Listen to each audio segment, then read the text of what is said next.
We once sent Noah to his people, and he tarried among them 1,000 years, less 50. But the deluge overwhelmed them while they persisted in sin.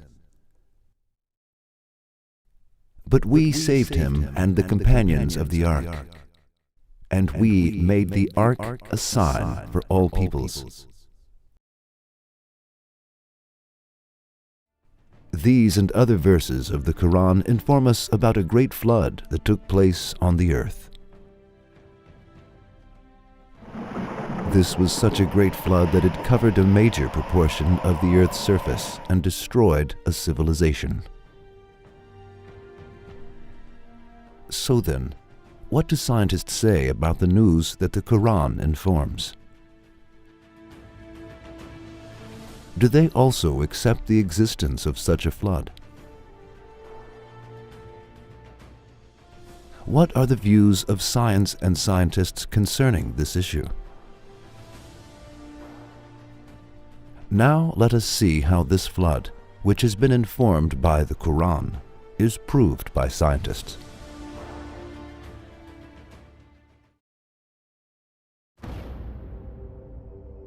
The traces of a civilization that was annihilated at once and that occurred as a result of a natural calamity, dramatic migration, or a war are preserved much better.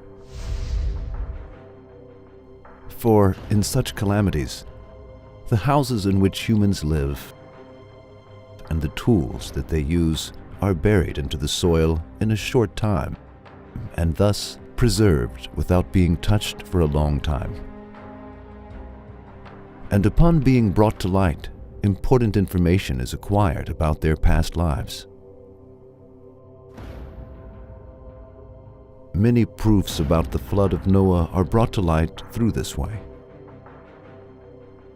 The flood, which is thought to have happened around 3000 BC, destroyed all civilization at once and enabled a new civilization to be established.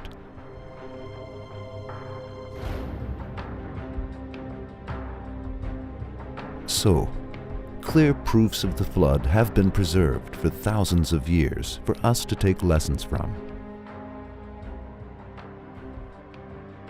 There are many archaeological excavations for the research of the flood that affected the savanna of Mesopotamia. The traces of flood calamity that could have caused the Great Flood have been discovered primarily in 4 cities at the excavations of the region. These cities are important cities of the savanna of Mesopotamia: Ur, Uruk, Kish, and Shuruppak. The excavations that were made in these cities showed that they were affected by a flood around 3000 BC. Leonard Woolley is a very important researcher who researched this flood. He presided of an excavation project that was carried out collectively by the British Museum and Pennsylvania University. The excavations of Sir Woolley were carried out in the middle of the desert between Baghdad and the Persian Gulf. The excavations of Woolley are explained as follows in the Reader's Digest. An important finding was revealed as they got deeper inside the earth. This was the king tomb of the city of Ur. Researchers founded many legendary works of art in the tomb of Sumerian kings and nobles. Helmets, swords, musical instruments, artistic handiworks that were made of gold and precious stones. Workers got inside the muddy bricks about 1 meter and started to take out the pots and pans. And everything came to an end. There were no more pots or pans and ashes. Only pure mud that was brought by water. Woolley continued to dig. Workers suddenly found pieces of tools that had been made with emery rock, along with pots and pans by the people of the age after digging into the clean layer of clay for about 2.5 meters. When the mud was cleaned well, a civilization came into sight. This showed that a great flood had occurred in the region.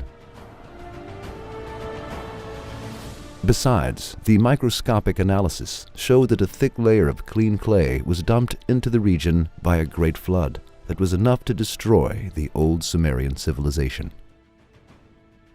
Let us listen with care to the research results of Woolley, who presided the excavation. Such massive clay that had been formed in a single time period can only be the result of a great flood calamity. This can only be the remaining of the legendary Noah's flood. German archaeologist Werner Keller expressed the result of aforementioned excavation as follows. The emergence of a city under a clay layer during the archaeological excavations in Mesopotamia proved that there was a flood in the region.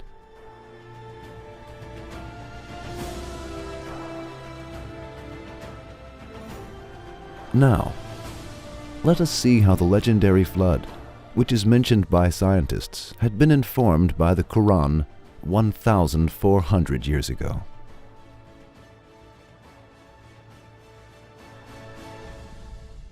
It was revealed to Noah, "None of thy people will believe except those who have believed already."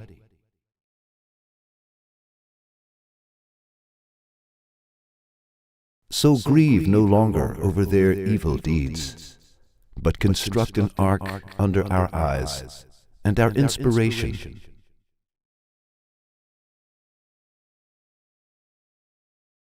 And address me no further on behalf of those who are in sin, for they are about to be overwhelmed in the flood. So the ark floated with them on the waves, towering like mountains, and Noah called out to his son, who had separated himself from the rest. "O my son, embark with us, and be not with the unbelievers." The son replied, "I will take myself to a mountain. It will save me from the water." Noah replied, "This day nothing can save. From the command of Allah, any but those on whom He hath mercy." And the waves came between them, and the son was among those overwhelmed in the flood. It went forth, "O earth, swallow up thy water, and O sky, withhold thy rain." And the water abated, and the matter was ended.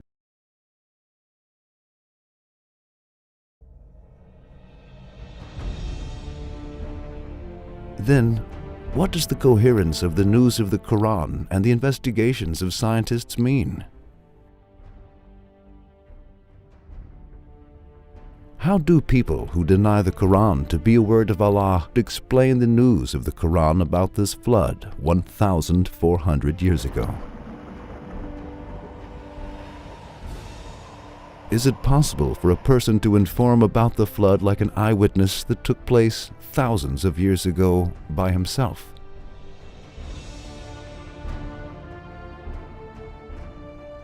Will those who consider the words of scientists as proof close their eyes and ears while there is plenty of explanation about the flood of Noah?